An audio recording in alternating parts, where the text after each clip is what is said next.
Okay, boys and girls, for this one, I am taking a lid, a peanut butter lid in my case. It could be about that size. You could use a glass, you could use a bowl, and I'm going to use it for a tracer. I'm going to draw all the way around it.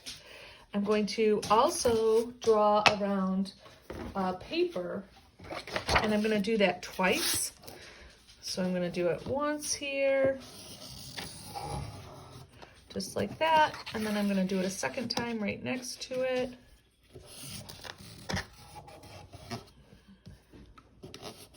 I will cut all of those out and I'll come right back. All right, so now I'm gonna glue these, my paper to the cardboard. So I'm just gonna glue them right on. Isn't that funny? I don't have a glue bottle here at home. I just have that big jug. So I'm gonna glue these on like that. Okay, smooth them down, make sure they're nice and even. And now comes the fun part. I am going to color them.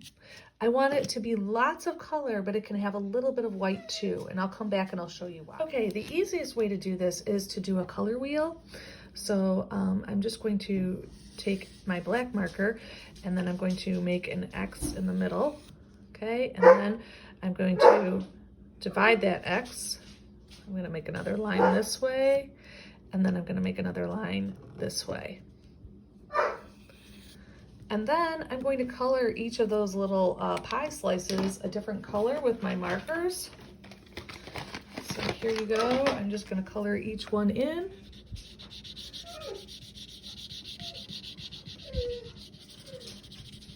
Here we go. And then I can do the same thing on the back. All right. This side has 8 pie slices. This side has 6. Okay, with the 6, you just draw a line down the middle, and instead of making an X, you draw one line across here and you draw one line across here. So they're just a little bit different X's, 8 and 6. And then now what I'm going to do, and you'll need mom and dad's help for this for just a second, I'm going to carefully take my little screwdriver and I'm going to put a hole in it right here, just like that.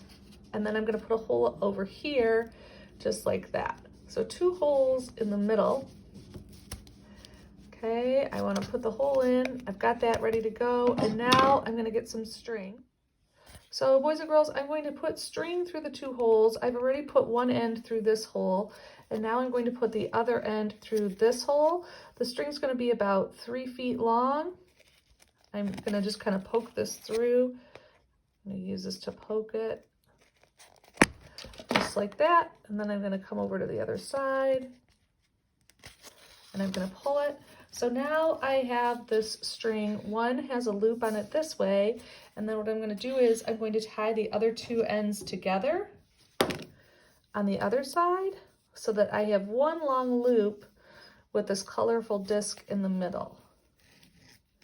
There we go. I got that, and now I'll show you what it's going to look like. Okay, so what I have here is a long string. You can see that it goes through both sides. And the knot end is down here, and then the loop end is here.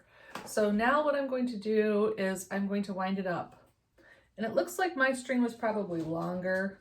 Looks like it was probably 4 feet and not 3 feet, but you can decide what's going to work for you. And now I'm going to take it and I'm going to flip it around and around and around and around and around, and I'm going to wind it up.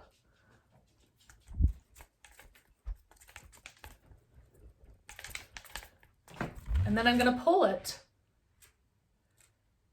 and see how that spins. That's kind of cool, right? Let me see if I can give you a sideways view of it spinning. Wind it, wind it, wind it, wind it, wind it, wind it, wind it. Now I'm going to pull it. There you go.